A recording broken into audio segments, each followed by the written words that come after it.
Bonjour, je suis Patrick Poncet de la maison Poncet Poncet, affiliée Christie's International pour toute l'Occitanie. Aujourd'hui, nous nous retrouvons dans le Lot, une région spectaculaire avec beaucoup de monuments. Et aujourd'hui, je vous présente deux monuments historiques classés, un moulin derrière moi et un magnifique château qui a une particularité, c'est que ce château a été entièrement restauré par le propriétaire qui va nous recevoir. Je vous invite à me suivre.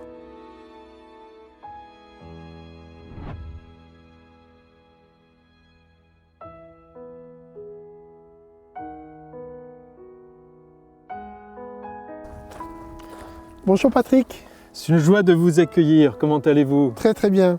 En tout cas, nous avons une belle journée pour découvrir un monument magnifique et je dois avouer que c'est un plaisir d'être reçu par vous. Écoutez, vous verrez, je pense que le plaisir va être décuplé au travers de la visite de ce château qui, je l'espère, sera éblouissante pour vous. J'en suis sûr. Merci Patrick de nous recevoir dans ce lieu magique. Pouvez-vous nous dire un peu plus sur ce château qui est dans le Lot, le château de Surac? Avec plaisir. Je rajouterai d'ailleurs qu'il fait partie des 5 châteaux majeurs du Lot et je pense qu'on peut le résumer au travers de 4 périodes majeures.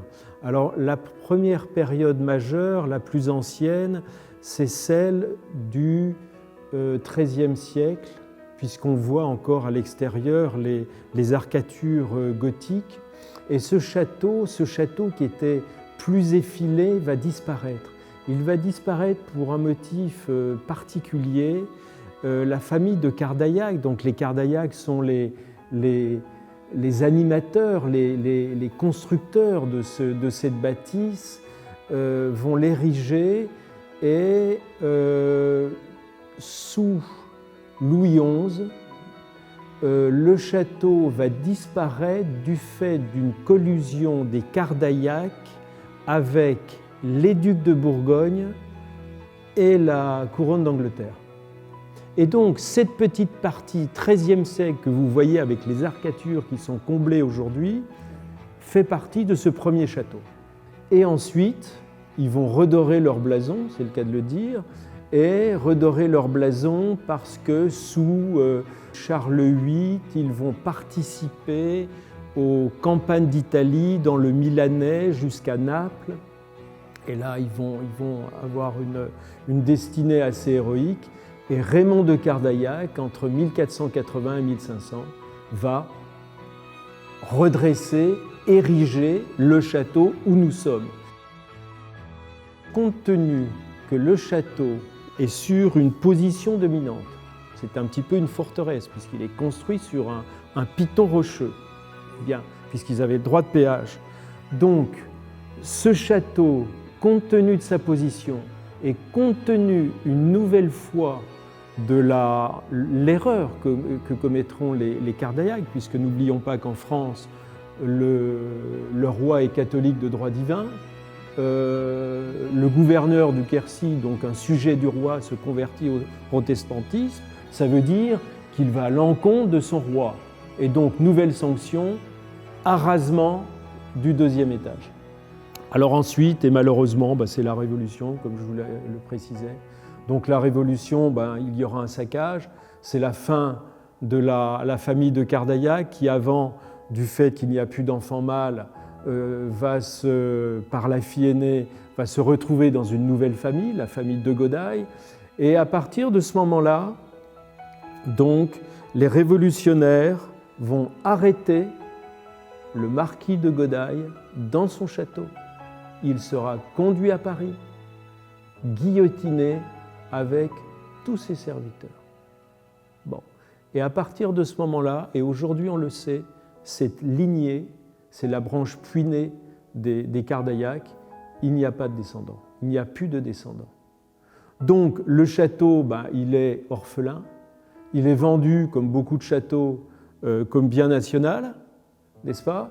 Le premier propriétaire sera le maire de la commune de Surac, comme on disait à l'époque, le citoyen Caminel. Et le dernier épisode tragique, bon, c'est encore dans la mémoire de beaucoup, c'est la célèbre division d'Eichsreich. Il y a le débarquement en Normandie, ils remontent en Normandie, ils vont s'arrêter ici parce qu'il y a eu un acte de résistance. Donc ils investissent le château, ils ne trouvent personne, on pensait que c'était le siège de la résistance du Quercy, et là ils vont mettre le feu d'autant plus facilement qu'il y a de la paille. Donc on met le feu, et le château, dixit des personnes qui ont visité le château, que j'ai rencontrées, le château va brûler 8 jours, sans interruption. Et du fait que le château a été classé en 1937, le moulin a été classé en 1936, donc les monuments historiques vont appeler le propriétaire en lui disant « Monsieur, on vous demande instamment de rénover votre château ». Et là, les Caminel difficilement vont, comment dirais-je, mettre un petit peu à la main à la pâte. Ils vont commencer un peu curieusement à restaurer le château au niveau de la toiture conique qui est en cèdre. Et ensuite, ils vont s'atteler au château. Ils l'ont montré pendant 2 siècles, ils n'ont pu rien faire, faute de moyens, donc là, ils abandonnent. Ils abandonnent, et c'est là que l'ancienne propriétaire et moi-même, nous allons, pendant au moins 20 ans pour sa part, 5 années pour ma part, restaurer ce château sous la direction de l'architecte en chef des monuments historiques. Il y a des pierres qui ont été changées, la toiture a été changée, et tout a été fait, du fait qu'il est classé monument historique, sur les bases connues. Rien n'a été changé.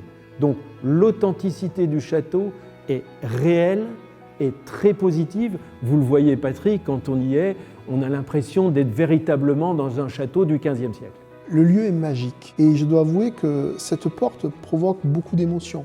Le travail qu'a fait le compagnon est extraordinaire. Est-ce que vous pouvez me parler d'un petit détail du château? Vous savez, ce château, c'est un château de transition, dans le sens où aujourd'hui, donc, vous avez un escalier monumental qui est unique en France. Et surtout, ce qui m'étonne, ils ont creusé dans la pierre une rampe. Ici, nous avons je dirais presque une lumière intérieure dans ce château qui est assez unique et exceptionnelle.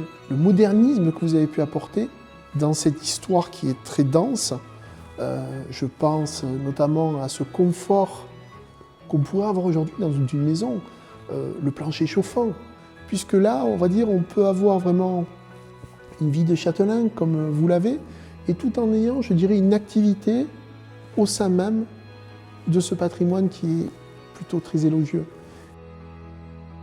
Patrick, je tiens à vous remercier chaleureusement de votre accueil, de nous avoir plongé dans une grande partie de l'histoire de ce lieu.